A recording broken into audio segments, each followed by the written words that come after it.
Captain David Reed walked through the long halls of Nexus Station. His boots made soft sounds on the metal floor as he moved toward the council chambers. He carried a small bag with papers and data tablets inside. These papers held humanity's newest ideas for peace and trade with other species in the galaxy. The council chambers were huge and filled with strange creatures from across the stars. Some had 4 arms like the Korathi. Others had blue skin and tall heads like the Villani. The Prexians looked almost human, but their eyes glowed with a soft light. All of them sat in their special seats that were made to fit their different body shapes. Reed took his place at the small table, marked for Earth. It was always the smallest table in the room. The other species got bigger tables because they controlled more worlds and had more ships. Humans only had Earth and a few small colonies that nobody cared about. General Thane from the Korathi Empire stood up first. His forearms moved as he talked, and his voice was deep and rough. We are here to discuss the trade routes through Sector 7. The Korathi Empire claims the right to control these routes because we have the strongest fleet. Prime Minister Axis from the Villani Federation nodded. The Villani support this claim. The Korathi have proven themselves in battle many times. They deserve to control the trade routes. Reed cleared his throat and stood up. If I may speak, I have a proposal. From Earth, we suggest that all species share control of the trade routes. This would bring more profit to everyone and reduce the chance of conflicts. The room went quiet for a moment. Then General Thane started laughing. His laugh was loud and harsh. Soon other aliens joined him. The laughter filled the chamber and echoed off the walls. Humans, Thane said while still laughing, always talking about peace and sharing. Your species has been in the galaxy for 300 years, and what have you done? Nothing. You have no strong fleet. You have no powerful weapons. You have no important colonies. You just sit in your corner and make suggestions that nobody wants to hear.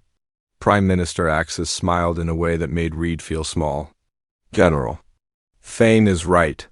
Humans are good at talking, but they never do anything important. Maybe you should focus on what you do best. Stay quiet and let the real powers handle galaxy business. More laughter came from around the room. Reed felt his face get warm, but he kept his expression calm. He had heard words like this many times.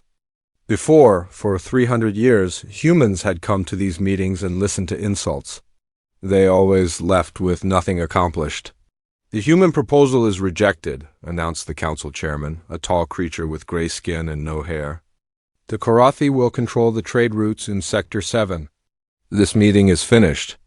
Reed gathered his papers and put them back in his bag. As he walked toward the exit, he heard aliens talking behind him. They were making jokes about humans and how weak they were. Some said that humans should not even be allowed in the council. Others said that Earth was so unimportant that they forgot it existed most of the time. The door closed behind Reed and he was alone in the hallway. He had made this walk many times before. Each time felt the same. The other species would make their demands. Humans would try to suggest better ideas, and then everyone would laugh at them. But this time was different. This time, Reed was not sad or angry. He was thinking about a message he had received before coming to the meeting. The message came from Earth, and it was very short. It said only 3 words: "Time is up." Reed walked to his small ship that was parked in the station's docking bay. The ship was called the Endeavor, and it was not very big or impressive. It looked old and simple compared to the huge warships that belonged to other species. But Reed knew something that the other aliens did not know. As he started the engines and prepared to leave the station, Reed thought about the last 300 years. Other species thought that humans were weak because they did not fight wars or build huge fleets. They thought humans were boring because they spent their time studying and learning, instead of conquering new worlds. What these aliens did not understand was that humans had been doing something very important during those 300 years. They had been watching and learning. Every meeting, every insult, every time they were told to stay quiet, humans had been taking notes. They studied how other species fought their wars. They learned about their technology and their weaknesses. They discovered secrets that these proud aliens thought were safe, while the Korathi were fighting endless battles with their neighbors. Humans were quietly building new kinds of ships. While the Villani were busy making complicated political deals, humans were developing technology that would surprise everyone. While the Prexians were showing off their old inventions, humans were creating things that would change the galaxy.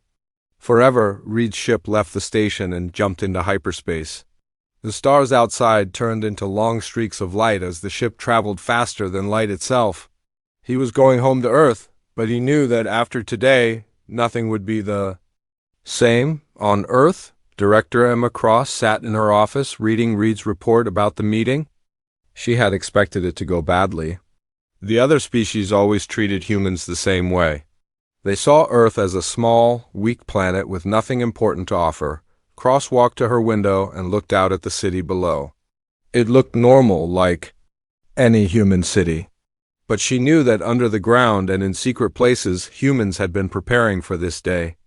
They had been building and planning and getting ready for the moment when they would finally show the galaxy what they could really do. Cross picked up her communication device and sent a message to every human colony in the galaxy. The message was simple, but it would change everything. The quiet time is over. Show them what we have built. Show them what happens when you underestimate the species that listens and learns.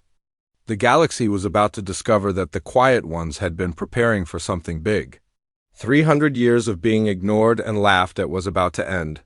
Humanity was ready to remind everyone that sometimes the most dangerous enemies are the ones who stay silent until they are ready to act.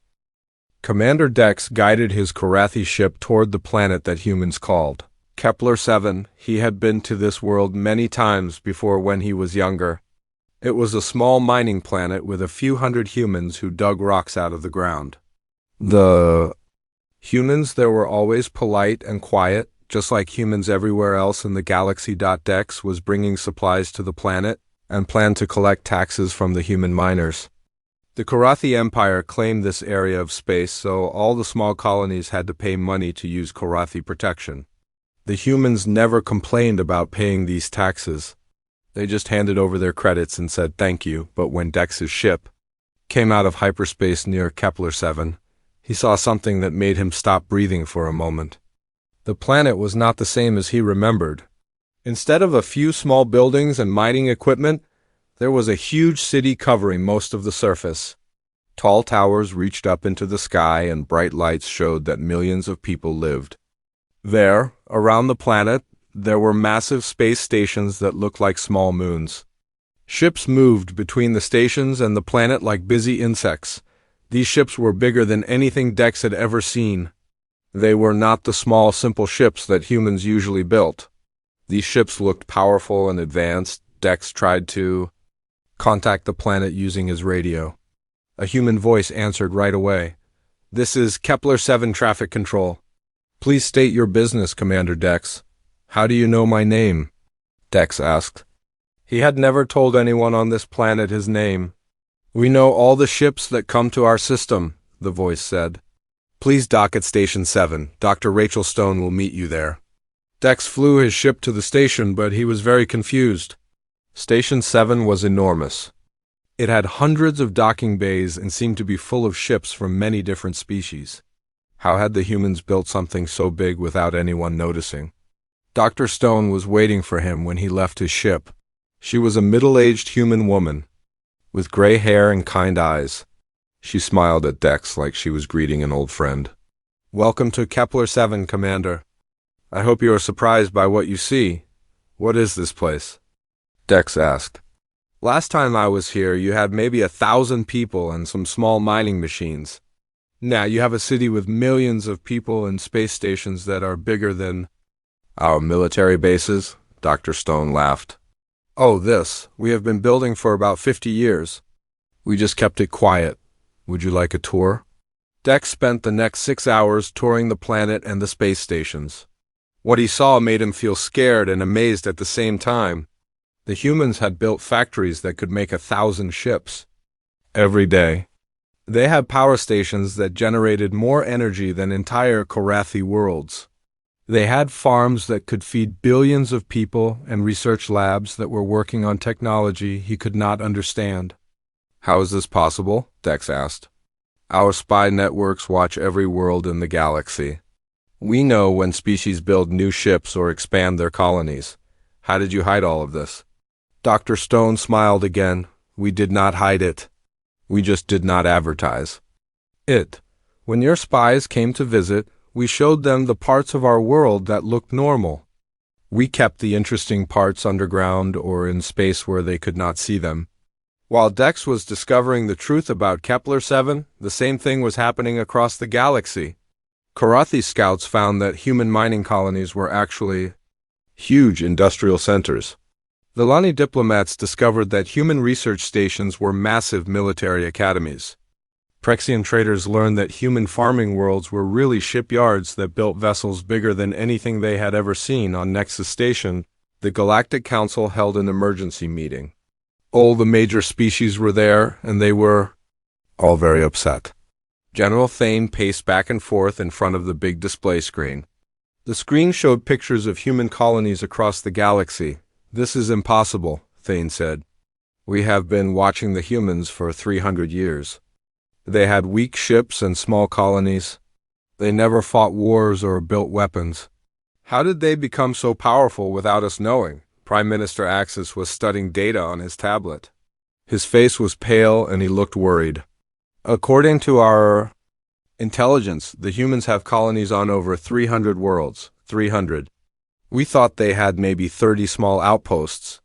Dr. Vega from the Prexian Science Council was examining pictures of human technology. Look at these energy readings. Their power sources are generating more energy than anything we have ever built. And their ships are using propulsion systems that we do not understand. How did they develop such advanced technology? The room was full of worried voices as representatives from different species shared what they had discovered. The humans were not the weak, boring species that everyone thought they were. They had been building a secret civilization that was more advanced than anything in the galaxy. Lady Nyx from the Zephyrian Empire stood up slowly. She was very old and wise, and when she spoke, everyone listened. The question is not how they did this. The question is why they are showing us now. Humans have been hiding their true strength for decades. Why reveal it today? The answer came in the form of a galaxy-wide broadcast. Every screen in every city on every world showed the same image. Director Emma Cross sat at a desk in what looked like a normal office. But behind her, through a large window, ships could be seen moving through space. Ships that were bigger and more advanced than anything the galaxy had ever seen. People of the galaxy, Cross said in a calm voice. For 300 years, humanity has sat quietly in your councils. We have listened to your insults and watched your wars. You have called us weak and unimportant. You have told us to stay quiet and out of your way. Cross paused and looked directly at the camera. You were wrong. We were not weak. We were patient. We were not unimportant. We were preparing. And we certainly were not staying out of your way. We were learning everything about you. The image on the screen changed to show human cities on dozens of worlds. While you were fighting each other and arguing about who was the strongest, we were building. While you were showing off your weapons and making threats, we were developing technology that makes your best inventions look like toys. Cross stood up and walked to the window. The galaxy is about to change. We are no longer content to sit quietly while you make decisions that affect everyone. We are no longer willing to let you ignore us or treat us like we do not matter. The broadcast ended, but the message was clear. Humanity was done being quiet. They had revealed their true strength, and now the galaxy would have to deal with the consequences. The species that everyone had ignored for 300 years was about to become the most important power in the galaxy. In council chambers across the galaxy, alien leaders sat in stunned silence. They had spent centuries treating humans like they were nothing special. Now they were discovering that while they had been playing their political games, humans had been preparing for something much bigger. The quiet species had been getting ready to change everything. General Thane stood on the bridge of his flagship, the destroyer. Around him, 200 Korathi warships moved through space in perfect formation. This was the largest military fleet that had been assembled in over 50 years. Every ship was armed with the best weapons the Korathi Empire could build. "Today we will remind the humans of their place in the galaxy," Thane announced to his crew. "They have been hiding their true strength, but they are still just humans. They have never fought a real war. They have never faced the power of the Korathi Empire." The fleet jumped into hyperspace, heading toward Earth. Thane had chosen to attack the human homeworld to send a message to the entire galaxy. Any species that tried to challenge the established order would face the same fate. The Korathi had been the strongest military power for over a century, and they would not let that change. When the fleet arrived at the edge of the solar system, Thane expected to see a few human ships guarding their homeworld, maybe 20 or 30 vessels at most. The humans had always been weak when it came to military matters. They spent their time building farms and research stations instead of weapons and warships. But when the Korathi fleet came out of hyperspace, they found something completely different. At first, Thane thought his sensors were broken. The readings showed thousands of objects spread throughout the solar system. Ships, space stations, defense platforms, and weapons arrays that stretched from one planet to another. "Sir," said his communications officer, "we are receiving a message from a human ship." On the main screen, a young human man appeared. He was wearing a simple uniform and drinking from a small cup. He looked completely relaxed, as if he was not facing the most powerful military fleet in the galaxy. "General Thane," the human said, "this is Captain Torres of the human vessel Retribution. You are trespassing in human space. You have 30 seconds to turn around and leave." Thane could not believe what he was hearing. A human was giving him orders. A human was threatening the mighty Korathi Empire. "You will surrender immediately," Thane replied. "Your pathetic species has been hiding behind lies for too long. Today you will learn what real power looks like." Captain Torres sighed and took another sip from his cup. "Admiral Park, they have declined our generous offer." Suddenly, the space around the Korathi fleet began to change. Ships appeared from nowhere, uncloaking themselves after being invisible. They emerged from behind asteroids and from empty space where nothing had been detected just seconds before. In less than a minute, the Korathi fleet found themselves surrounded by over 1,000 human vessels. Each human ship was twice the size of the largest Korathi warship. They moved with perfect coordination, forming a sphere around the invading fleet. Their weapons were already powered up and ready to fire. The Korathi had walked into a trap. "How is this possible?" Thane whispered. His sensors had not detected any of these ships until they revealed themselves. The humans had technology that could make entire fleets invisible. "All Korathi ships, this is Captain Torres," the human voice said over the radio. "You have entered our space with hostile intent. We are prepared to defend ourselves, but we prefer not to kill anyone today. Power down your weapons and surrender." Thane felt his pride burn inside him. The Korathi Empire does not surrender to anyone, especially not to humans. All ships attack. The battle that followed would be studied in military schools for generations. The Korathi fleet opened fire with everything they had. Thousands of energy beams and missiles flew toward the human ships. But the human vessels seemed to dance around the attacks, moving faster than anything the Korathi had ever seen. The human ships did not return fire with deadly weapons. Instead, they used strange blue beams that seemed to grab the Korathi ships and hold them in place. Tractor beams, but more powerful than anything that had ever been built. Within minutes, every Korathi ship was trapped and unable to move. Then, the humans began to systematically destroy the weapons and engines of every enemy vessel. They used precise energy beams that cut through armor like it was paper, but they were very careful not to damage the parts of the ships where the crews were located. They were disabling the fleet without killing anyone. In 17 minutes, it was over. 200 of the galaxy's most advanced warships had been turned into floating metal boxes. They could not move, they could not fight, and they could not escape. But everyone inside was still alive. General Thane found himself transported to the Bridge of the Retribution. He was not sure how it had happened. One moment he was on his own ship, and the next moment he was standing in front of Captain Torres. The human was still drinking from his cup and looked completely calm. "You're probably wondering how we did that," Torres said. "The answer is simple. While you were busy fighting wars and trying to prove how strong you were, we were studying. We learned everything about your weapons, your ships, and your tactics, then we built something better." Torres activated a holographic display that showed the battle from multiple angles. "Every weapon system in the galaxy, we have studied it. Every defense strategy, we have analyzed it. Every military manual from every species, we have read it. Then we designed our technology to counter all of it." Thane's forearms were bound, but his pride was still intact. "You cannot defeat the entire galaxy.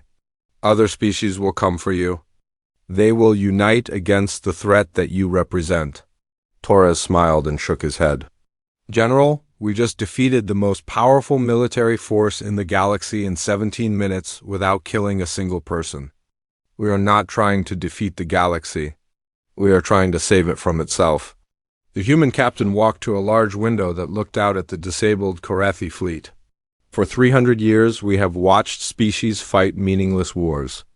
We have seen entire worlds destroyed because someone wanted to prove they were stronger than someone else. We have seen billions of lives lost because leaders like you think that power comes from the ability to destroy." Torres turned back to face Thane. "You are wrong. Real power comes from the ability to protect. Real strength comes from the wisdom to know when not to fight. We have both of these things, and we are going to use them to change the galaxy." The human ships began to move the disabled Korathi vessels toward a large space station. "Your crews will be treated well," Torres explained. "They will receive medical care and good food. When they are ready, they will be returned to your empire with a message." "What message?" Thane asked. "That the galaxy has a new protector? That the age of endless wars and pointless conflicts is ending? That there is a species that is powerful enough to enforce peace and wise enough to know how to use that power." As the Korathi fleet was towed away, Torres returned to his duties. The battle had been won, but the real work was just beginning. News of the human victory would spread across the galaxy within days.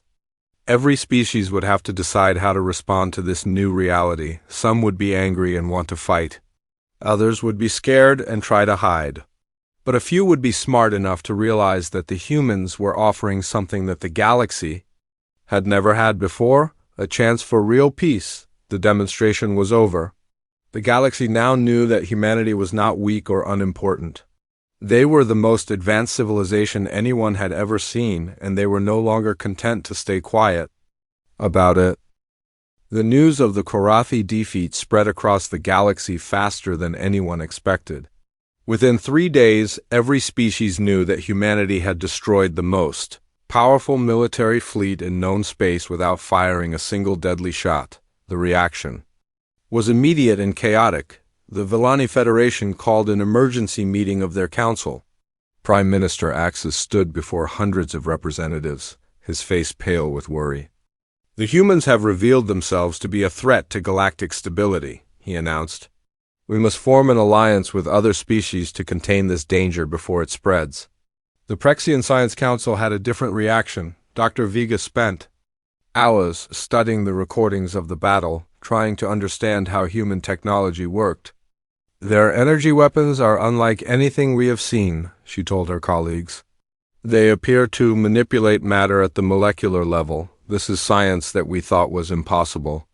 But the most response came from the smaller species that had been ignored by the major powers for centuries. The Deltans, tiny insect-like creatures whose home world had been strip-mined by larger species, sent a simple message to Earth. "We would like to learn more about your peaceful methods." Similar messages arrived from dozens of other minor species. The Aquarians, who lived on water worlds that had been polluted by industrial waste. The Crystallans, whose beautiful crystal cities had been destroyed by weapons testing. the botanicals whose forest worlds had been clear-cut for lumber. All of them wanted to know if the humans could help them. Director Emma Cross read these messages from her office on Earth. She made a decision that would change the galaxy forever. Send invitations to every species, she told her staff. Tell them we are hosting a conference to discuss the future of galactic civilization. Anyone who wants to attend is welcome. The Human Interstellar Conference was held on a new space station called Unity. The station was built in just 2 weeks, which amazed everyone who saw it. It was bigger than most cities and had meeting rooms for hundreds of different species. The life support systems could handle any type of atmosphere, and the gravity could be adjusted for creatures of any size. 67 species sent representatives to the conference. The major powers like the Korathi, Villani, and Prexians stayed away, but many smaller species came to learn what the humans had to offer. The conference hall was filled with a variety of alien forms that had never been seen together in one place. Dr. Rachel Stone, who had become humanity's chief science officer, stood at the center of the hall. Behind her, massive screens showed images and data that would change how everyone thought about galactic civilization. We call it the long game, Dr. Stone explained to the mixed crowd of aliens. While other species focused on expanding their territories and building bigger weapons, we focused on solving problems. Every human colony was designed not just to survive, but to make life better for everyone. The first presentation showed humanity's solution to the galaxy's energy crisis. Most species still use fusion reactors or solar collectors, Dr. Stone said. These methods work, but they are limited. We have developed zero-point energy extraction that can power entire worlds using the empty space between atoms. The audience watched in amazement as the screen showed human cities that glowed with unlimited clean energy, space stations that could power themselves forever, ships that could travel for years without refueling. It was technology that would revolutionize every aspect of galactic civilization. The second presentation was even more impressive. Dr. Alan Foster, humanity's chief medical officer, showed how humans had eliminated disease and extended lifespans. We have studied the biology of every species in the galaxy, he explained. We have developed treatments that can cure illnesses that have plagued your worlds for thousands of years. The screen showed before and after images of planets that had been restored to health, worlds where plagues had been eliminated. Species that had been dying out were now thriving.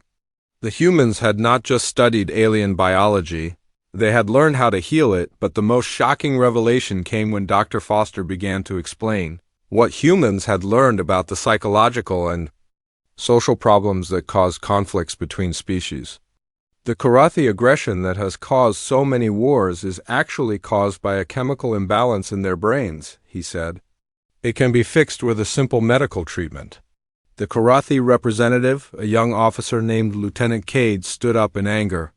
You are insulting my people. We are warriors by choice, not because of some medical condition. Dr. Foster smiled kindly. Lieutenant, would you be willing to volunteer for a simple test? We can scan your brain chemistry and show you exactly what we found. The scan took only a few minutes. When the results appeared on the screen, Lieutenant Cade stared in shock. His brain was producing 3 times the normal amount of adrenaline and aggression hormones. It was like he was always ready for a fight, even when there was no danger. This can be corrected, Dr. Foster explained. The treatment is painless and reversible. You will still be strong and brave, but you will not feel the constant need to fight. Similar revelations followed for other species. The Villani obsession with hierarchy was caused by evolutionary pressure from their predatory past. The Prexian fear of change came from their educational system that punished failure. The Zephyrian isolation was a result of trauma from ancient wars. We have solutions for all of these problems, Dr. Stone announced. We have spent 300 years studying not just your technology, but your societies, your psychology, and your biology. We know how to help you become better versions of yourselves. The conference continued for a week. Each day brought new revelations about human capabilities. They had developed food production systems that could feed entire worlds without depleting resources. They had created terraforming technology that could restore dead planets to life. They had built transportation networks that could connect the farthest reaches of the galaxy. But the most important presentation came from Director Cross herself on the final day. She stood before the assembled aliens and spoke in a voice that was both gentle and firm. "We are not sharing this technology to show off or to seek revenge for 300 years of insults," she said. "We are sharing it because we learned something important during our time of being underestimated. The galaxy does not need more conquerors or warriors. It needs healers and builders." Cross activated a display that showed the current state of the galaxy. Wars were raging on dozens of worlds. Entire species were dying from preventable diseases. Planets were being destroyed by resource extraction. The environment was collapsing on hundreds of worlds. This is what happens when power is concentrated in the hands of those who only know how to fight, Cross explained. For too long, the galaxy has been ruled by species that think strength comes from the ability to destroy. We are here to show you that real strength comes from the ability to create and heal. The display changed to show what the galaxy could look like with human technology. Peaceful worlds where different species worked together. Restored planets where life flourished. Space stations where beings from across the galaxy shared knowledge and culture. "We are not asking you to surrender to us," Cross continued. "We are asking you to join us, to work together to build a galaxy where every species can thrive, where conflicts are resolved through understanding rather than violence, where the quiet voices are heard and respected." The response was immediate and overwhelming. Representative after representative stood up to pledge their support for the human vision. The Deltans offered to share their knowledge of sustainable agriculture. The Aquarians promised to help restore polluted worlds.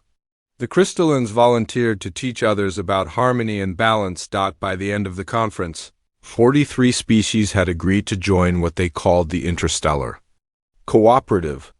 It was a new form of government based on consensus and cooperation rather than dominance and fear. The age of galactic empires was ending, and the age of galactic partnership was beginning. As the representatives prepared to return to their home worlds, many of them approached human officials with the same question: "Why did you wait so long to reveal yourselves? You could have shared this technology decades ago." The answer came from Captain Torres, who had become humanity's military advisor. "We could have forced change at any time," he explained. "We had the power to conquer the galaxy if we wanted to, but conquest would not have brought real peace. Only wisdom and patience could do that." The galaxy was about to learn that the most powerful force in the universe was not weapons or armies, but the quiet determination of those who chose to build rather than destroy. 2 years had passed since the Human Interstellar Conference, and the galaxy looked completely different. The old Galactic Council had been dissolved and replaced by the Interstellar Cooperative, where decisions were made through discussion and agreement rather than threats and violence. Captain David Reed stood in the observation deck of Unity Station, watching ships from dozens of species working together in the space around the station. Karathi vessels were helping to build new research facilities alongside former enemies. Villani ships were transporting supplies to worlds that had been devastated by previous wars. Even the Prexians, who had once been too proud to work with others, were sharing their knowledge freely. Reed had been promoted to ambassador, representing humanity in the new cooperative government. It was a job he had never expected to have, but one that filled him with pride every day. The species that had once laughed at human proposals now came to him for advice on solving complex problems. The transformation had not been easy. The Karathi Empire had initially refused to accept the new order, calling it a sign of weakness. But when Dr. Foster's medical treatment cured the chemical imbalance that had driven their aggression for thousands of years, everything changed. General Thane himself had become one of humanity's strongest supporters after receiving the treatment. "I remember the rage that used to fill my mind," Thane had told Reed during a recent meeting. "Every conversation felt like a battle. Every disagreement felt like a war. Now I can think clearly for the first time in my life. I can see solutions instead of only seeing enemies. The Karathi were not the only ones who had been transformed. The Villani had struggled with the concept of consensus-based government until they discovered that their natural organizational skills made them perfect administrators for the new system. Prime Minister Axis had become the cooperative's first elected coordinator, managing the complex logistics of governing hundreds of worlds. The Prexians had experienced perhaps the biggest change of all. Dr. Vega, who had once been competitive and secretive about her research, now worked alongside human scientists in laboratories where knowledge was shared freely. The breakthroughs they had made together were astounding. New medicines that could cure diseases across multiple species. Technology that could restore damaged ecosystems in just a few years. Energy systems that could power entire civilizations without harming the environment. But the most significant changes were happening on the worlds themselves. Reed often received reports from human colonies that had been transformed from hidden industrial centers into open cities where multiple species lived and worked together. The planet Kepler-7, where Commander Dex had first discovered the truth about humanity, was now home to over 50 different species. Dr. Rachel Stone had become the director of the cooperative's science division, overseeing research projects that involved hundreds of species. Her latest report showed results that would have been impossible under the old system. Planets that had been strip-mined were now covered with forests again. Worlds that had been poisoned by industrial waste were now clean and healthy. Species that had been dying out were now thriving. The key, Dr. Stone explained to a gathering of alien scientists, is that we stopped thinking about short-term profits and started thinking about long-term survival. When you plan for the future of your great-grandchildren instead of just the next quarterly report, you make very different decisions. The economic transformation had been just as dramatic as the political one. The old system of imperial expansion and resource extraction had been replaced by sustainable development and cooperative sharing. Species that had once fought wars over mining rights now worked together to develop new technologies that required fewer raw materials. The Deltans had become the galaxy's leading experts on sustainable agriculture, teaching other species how to grow food without depleting soil or poisoning water supplies. The Aquarians had developed water purification systems that could clean entire oceans.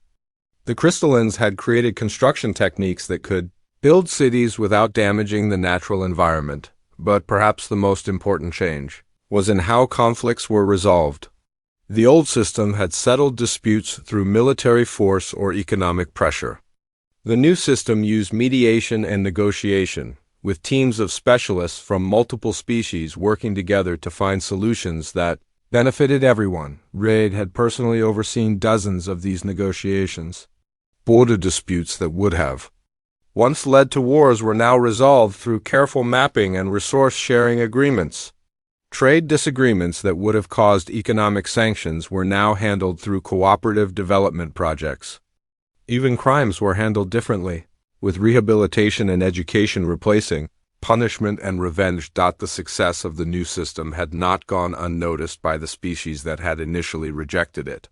The Villani Federation, which had once been humanity's harshest critics, had quietly applied to join the cooperative 6 months earlier. The Prexian Science Council had followed soon after, bringing their advanced technology and research capabilities. Even some Karathi worlds had broken away from their empire to join the cooperative. These worlds reported immediate improvements in quality of life, with crime rates dropping and scientific advancement accelerating. The contrast with the remaining imperial worlds was becoming more obvious every day. Director Emma Cross, now in her 70s but still sharp and determined, often walked through the corridors of Unity Station in the evening hours. The station had grown into a city-sized facility that housed representatives from over 200 species. She would stop at observation windows where she could see beings from across the galaxy working together on projects that would have been impossible just a few years earlier. You know, Cross said to Reed during one of their evening walks, We could have revealed ourselves at any time over the past 3 centuries. We had the technology and the power to force change decades ago. Reed nodded as they paused at a large viewing port. Through the transparent metal, they could see construction crews from a dozen different species building a new medical research facility. But we would not have had the wisdom, he replied. 3 centuries of watching and learning and waiting is what made the difference.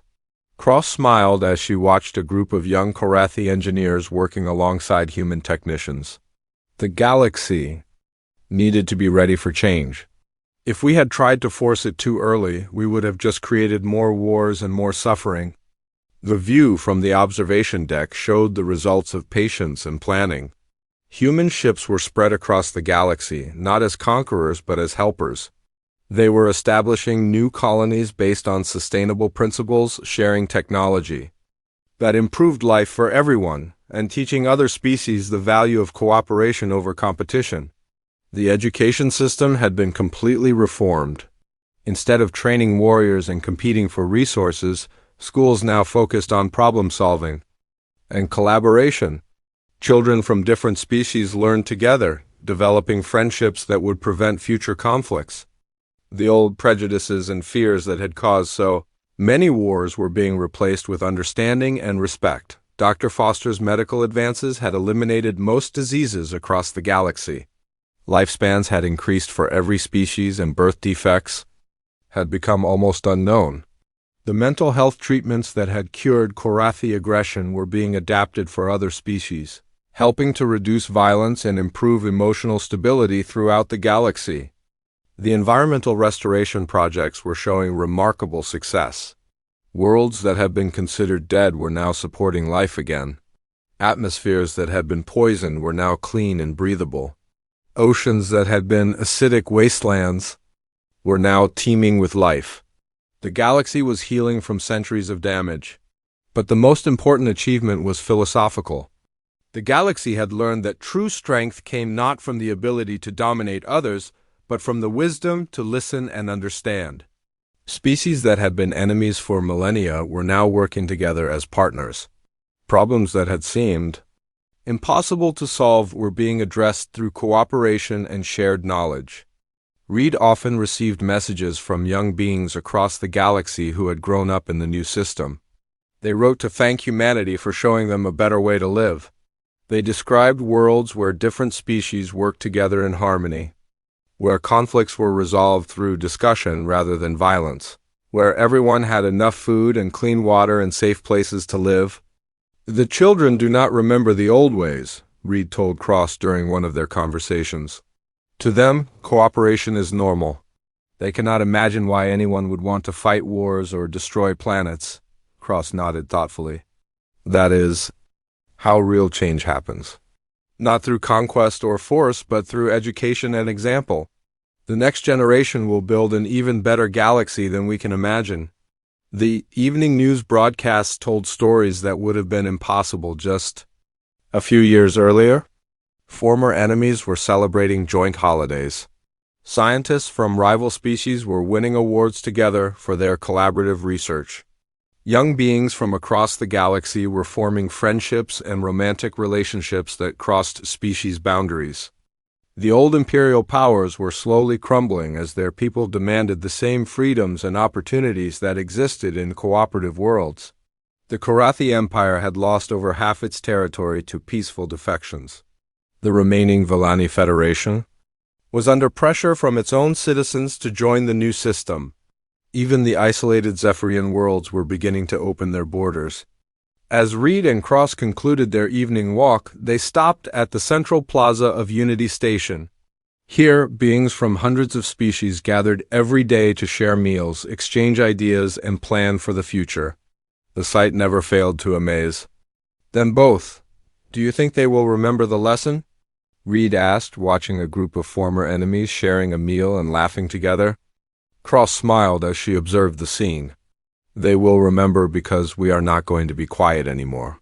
We are going to be here, working alongside them, making sure they never forget that the greatest strength comes from lifting others up rather than tearing them down. The galaxy had indeed learned its lesson. The species that everyone had underestimated for 3 centuries had shown them a better way to live. Humanity was no longer content to remain silent observers. They had become active participants in building a galaxy where every voice mattered and every species could thrive. In the years that followed, historians would mark this period as the beginning of the golden age of galactic civilization. But to those who lived through it, it was simply the time when the galaxy learned to listen to its quiet voices and discovered that the most powerful changes come not from those who shout the loudest, but from those who think the deepest and plan the furthest. The galaxy would never forget the lesson that humanity had taught them. Never underestimate the quiet ones, for they are often the ones preparing to change everything.